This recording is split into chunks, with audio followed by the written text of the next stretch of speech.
want to start with you first. Founders Day was the first feature that you both ever wanted to make, and that first draft was created in 2011. How has the script evolved over time? A lot, actually. There was no immediate political component to the film. Originally, it was a community set murder mystery. Founders Day existed. There was a mayor. There was a mayor, but there was no campaign. There was no election happening during the movie. So that's the big key shift. There were a few other draft iterations in that time where we kind of were developing it, but then it was a good break for a number of years before we revisited it recently and said, let's look at this again. And contextualizing it within the world we're living in too really assisted in including that component. Erik, in addition to writing, producing, and directing, you're also an actor. How have your experiences in front of the camera lent themselves to your work as a director and the way that you collaborate with your cast, especially on a project like this, where there's so many twists and turns? I think generally speaking, I direct the way I do because I have the acting background that I do. So I'm very actor focused and storytelling focused, but also and sort of aware of like where to dig in and what language to use and where to back off and things like that. And I learned a lot of the technical side of it just by the nature of doing it. So in terms of something like this, where there are a lot of characters and a lot of cast members, for me, it starts with just finding people who resonate with both the material and the way in which we work, and me being very upfront about that and having conversations and making the places that I feel very strongly about clear, but also finding places where it's like this is your spot to like find breathing room and things like that. But I'm clear with people too. There were a lot of times when we're making these movies where we only have a couple of takes. We can't do 5 or 6 takes because of just the timing of it all. Yeah. And so just making sure people are comfortable with that and that there is a trust there. Whereas, if I say that we have something, that we have it, but I also know if they really like need something, that like I'm sensitive to that too. And I think my acting background is part of that. And in terms of me acting in scenes within the movie, I often find that it's helpful to direct from within, just by setting a tone or setting a pace based on what Carson and I feel like the writing needs. I can sort of be a metronome within a scene and drive in that way too, depending on what the project is. Great answer. Founders Day started out as a love letter to the films that you grew up watching, which is a through line to a lot of the projects that you've both created. Which films has had the biggest impact in your development as storytellers? I think we'd be lying if we said that. I have this Scream as VHS the- here. I also have this limited edition Scream VHS here. No, I mean, your own judgment. It was very important that we weren't ripping it off though. Like this isn't like I don't think that's a spoiler. The killer doesn't like. It's not Ghostface. He's not like doing. It's not what's your favorite scary movie. Right. It's not meta referential, which we love, but like that's not our movie. That's their movie. But in terms of what we like, we wanted to make our own kind of intrigue, curiosity. Mischief is a big word that we feel when we like these movies, and that there's a real sense of community in them. So those are kind of the elements that we took, that kind of like fun danger, that happens. Yeah. And Carson, something that you've both done so brilliantly with this film is it feels nostalgic while also a refreshing take on this genre. What was that something that you were both mindful of when you were writing this feature, and how challenging was it to toe that line? I thank you very much, and it's good to hear that, because that's the hope. But like we don't know until we get in front of people. Right. With that, there's this like whisk too that we want to have that like underlies the town. But the question being, how difficult was it to kind of manage that?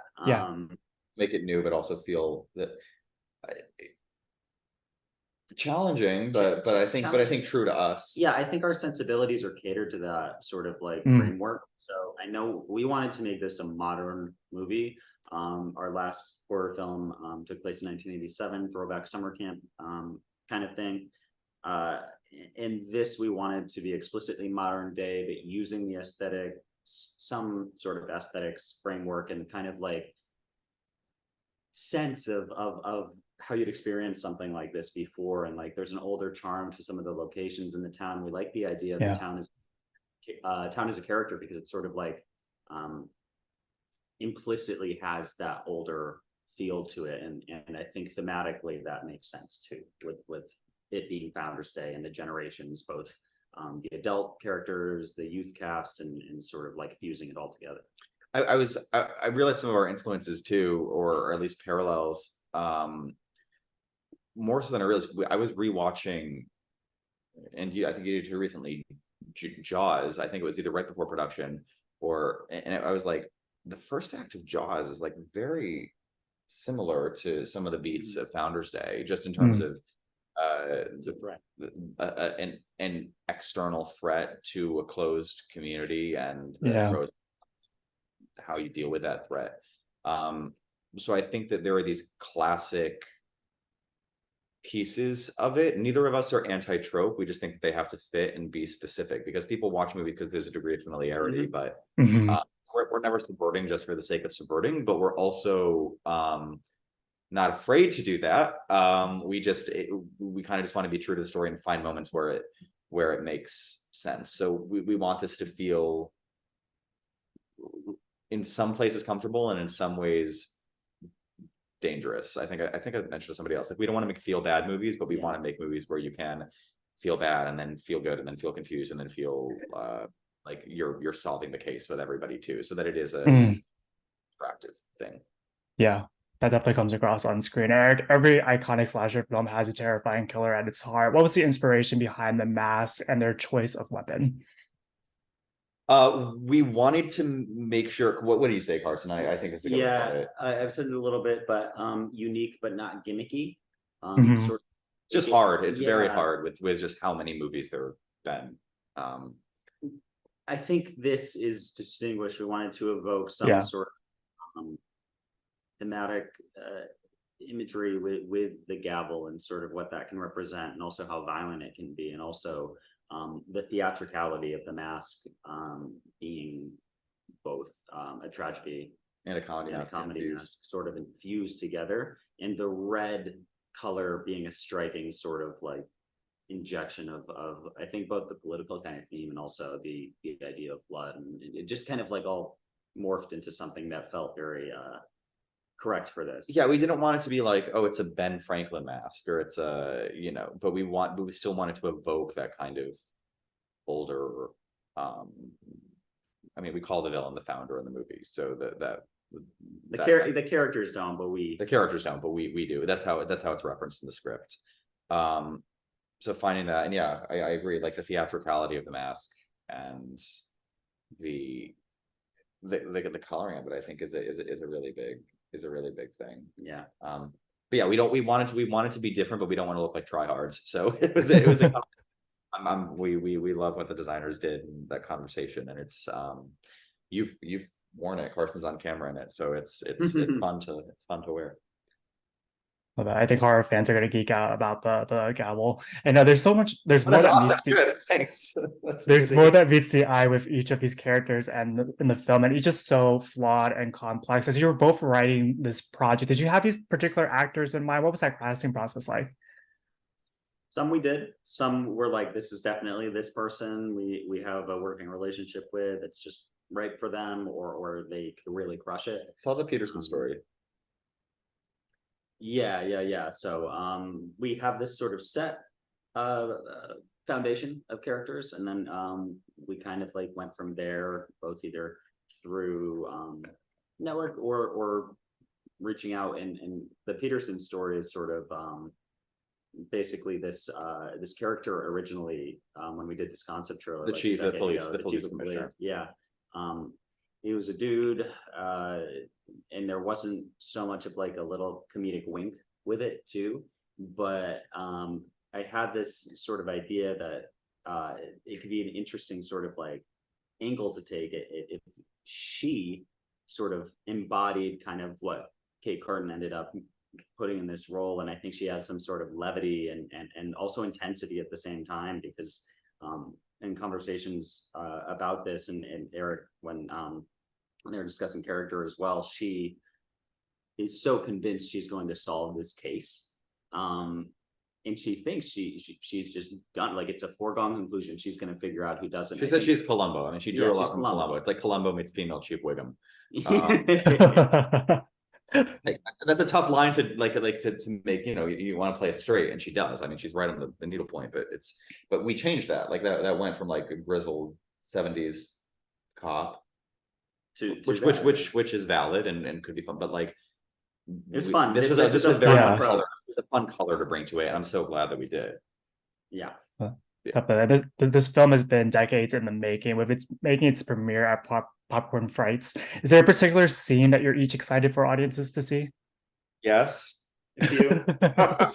I will not tell you what. Yeah, there are a few. There's I mean, all of it. I mean, there's definitely some kill scenes that were very innovative. There's surprises and just general like some musical moments that I'm looking forward to seeing how they play in a theater. So these things are so about, I don't know, I think watching, at the very least launching with people. So we are eager. Yeah, it's gonna be an instant classic. I got to watch it twice in the last day. Did you really? Oh my god. Thank you, dude. And I'm a massive Scream fan. I've been like telling people about the film for the last 24 hours. I have one final question for the both of you. You're able to tackle so many universal and timely themes within this film, and we're seeing another golden age for horror genre as a medium to tell cool stories. Founders Day is the latest edition in that change. Why do you think this genre lends itself to this type of storytelling? It's a great question. I mean, I think fear is universal and timeless. I think that can manifest in different ways throughout time, but it's a very personal thing and a very community driven thing at the same time. I think it's a genre that awakens the imagination, so you can attack these things in a way that feels dangerous but safe at the same time. So and I think you can do it, and hopefully we do, without feeling preachy, because I think that it's, if you have messaging, that's okay and that's cool, but you don't want it to tone to being pandery or anything. You kind of want to do enough so that the people watching it can sort of like, if you make a message movie, I think people are less apt to receive, and so I think that it's a way, it's a conversation piece. I think it's a way to it's a way to add authenticity to it, I think, because it doesn't exist. It exists for multiple reasons, and you can grab people by the heart before you grab them by the head. And I think that's really the way to have conversations like that. Yeah, I'll add one other addition to this. I remember when Get Out came out, Jordan Peele curated a list of like social thrillers that inspired him. Yeah, and I think there's something interesting about that, because it was a mix of like, I think Scream was on there, and so was Guess Who's Coming to Dinner, and it's like these themes kind of manifest in different genres in different ways. But I think like society in some ways changes a lot, in some ways is always the same, and I think there's a different interesting way to tackle that through our subgenre specifically, that I think kind of is unique and interesting.